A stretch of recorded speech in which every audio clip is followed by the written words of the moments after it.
El planeta Tierra está habitado por millones de seres vivos rodeados de un medio ambiente que les provee los elementos necesarios para vivir.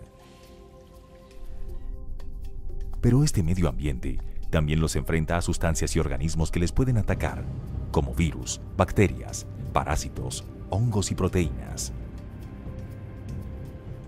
En el caso del hombre, sus hábitos de vida y la alteración de su medio ambiente han generado la proliferación de elementos tóxicos, producto de la vida moderna, como drogas, contaminantes ambientales, partículas extrañas, toxinas biológicas, entre muchas otras, que sumadas a las sustancias y los organismos que atacan a sus células, producen condiciones de riesgo que ponen en peligro su salud.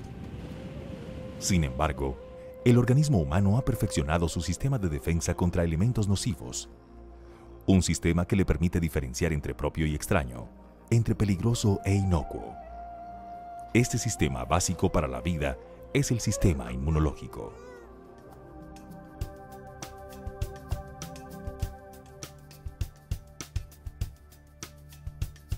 El sistema inmunológico en el organismo humano consta de 6 elementos.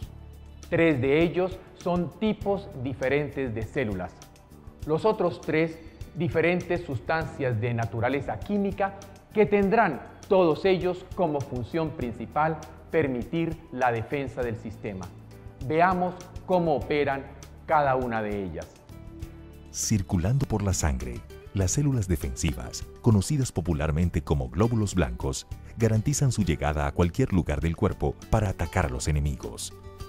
Hay 3 categorías de células inmunológicas: los granulocitos, los monocitos o macrófagos, según su localización, y los linfocitos.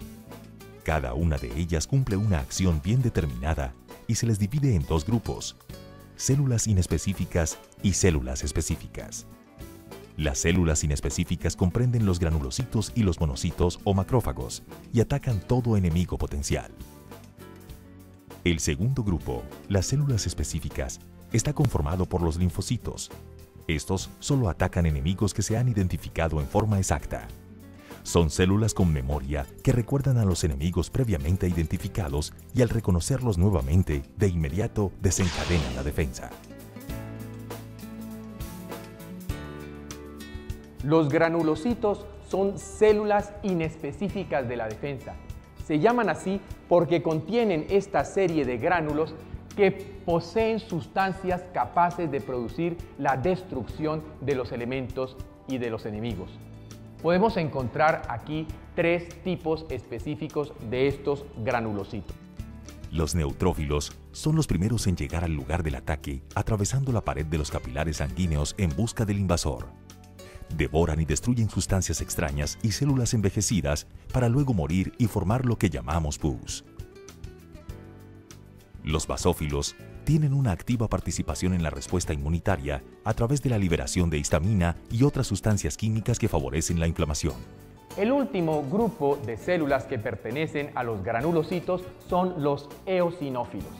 Estos se encargan de ayudar a terminar el proceso inflamatorio, ya que liberan sustancias que controlan, por ejemplo, a la histamina y reducen de esa manera el proceso de la inflamación. Pueden estar de forma abundante en casos como enfermedades de tipo alérgico o enfermedades de tipo parasitario.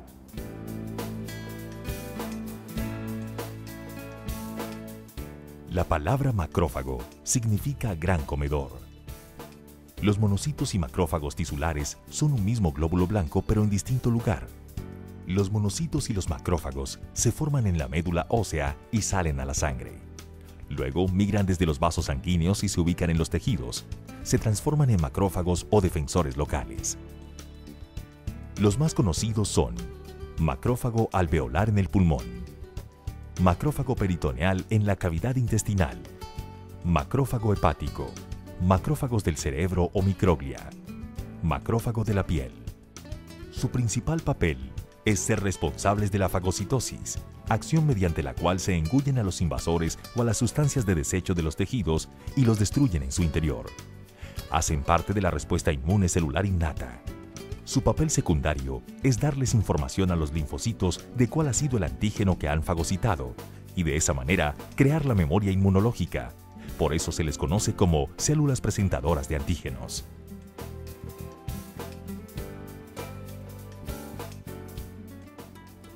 Dentro de los glóbulos blancos encontramos un grupo muy especial y particular.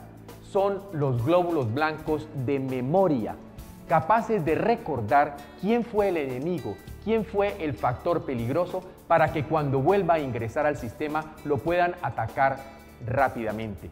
Se dividen en linfocitos T y en linfocitos B. Los linfocitos B actúan principalmente a nivel de la sangre y liberan sustancias importantes como las inmunoglobulinas, clásicamente conocidas como anticuerpos. A su vez, los linfocitos T actúan principalmente a nivel de los tejidos, actúan de manera local, ayudando a defendernos contra las acciones agresoras de los diferentes tipos de antígenos.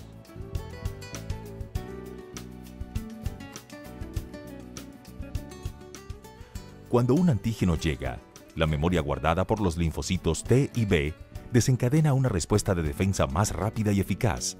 Pero además, el sistema inmunológico posee 3 tipos de proteínas disueltas en la sangre que actúan en la regulación de esta respuesta. El primer grupo que hablaríamos son las llamadas inmunoglobulinas, o conocidas también como anticuerpos, cuya función principal es adherirse, por ejemplo, a las bacterias o a las sustancias extrañas para permitir que después sean reconocidas por el sistema inmunológico y puedan ser de esta manera destruidas. El segundo grupo de sustancias químicas de las cuales hemos hablado son conocidas como citoquinas. Tienen la capacidad de iniciar, de potenciar o de frenar la respuesta inmunológica. Por ejemplo, podemos hablar de citoquinas proinflamatorias o de citoquinas antiinflamatorias. De esta manera, los linfocitos las producen para o desencadenar la respuesta inflamatoria, desencadenar la respuesta de defensa, o para frenar, dar tolerancia inmunológica y permitir que no haya reacción de defensa contra sustancias o elementos que el organismo deba aceptar. El último grupo de sustancias que pueden actuar favoreciendo la defensa inmunológica es el llamado sistema de complemento. Se trata de una serie de elementos químicos que pueden adherirse a las células enfermas, favoreciendo su destrucción y su eliminación. Hay 2 formas básicas mediante las cuales el organismo crea defensas y crea mecanismos de control inmunológico. Uno es lo que llamamos la inmunidad activa, como la que ocurre en el caso de las enfermedades, en las cuales el sistema aprende cómo es que se produce la enfermedad, cuál fue el agente agresor, y de esa manera crea mecanismos de defensa para que la enfermedad no se repita. El otro proceso lo encontraríamos en la llamada inmunidad pasiva, como ocurre en el caso de la lactancia, en el cual la madre transfiere los anticuerpos a través de la leche al niño. Eso le da la importancia fundamental a este tipo de alimentación. La malnutrición afecta el sistema inmune.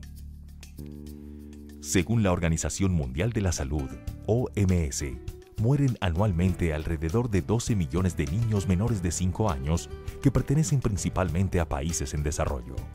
Esto corresponde al peor escenario posible. Sin embargo, se observa que personas aparentemente bien nutridas y sin enfermedades de tipo inmune degenerativas presentan sistemas inmunológicos perezosos, también por factores nutricionales y hábitos de vida incorrectos. Estas falencias se reflejan, por ejemplo, en gripas constantes y recurrentes. Noni, el jugo del fruto de morinda citrifolia, contiene fitonutrientes únicos para las células, los órganos y los tejidos del cuerpo. Incluye antioxidantes que combaten los daños causados por el envejecimiento. Es rico en selenio, un importante protector celular. Se han realizado estudios e investigaciones respecto a sus actividades fitoterapéuticas que muestran acciones antiinflamatorias, inmunomoduladoras y antibacterianas con importantes efectos en tuberculosis. Todo lo anterior da a esta planta una gran importancia en medicina.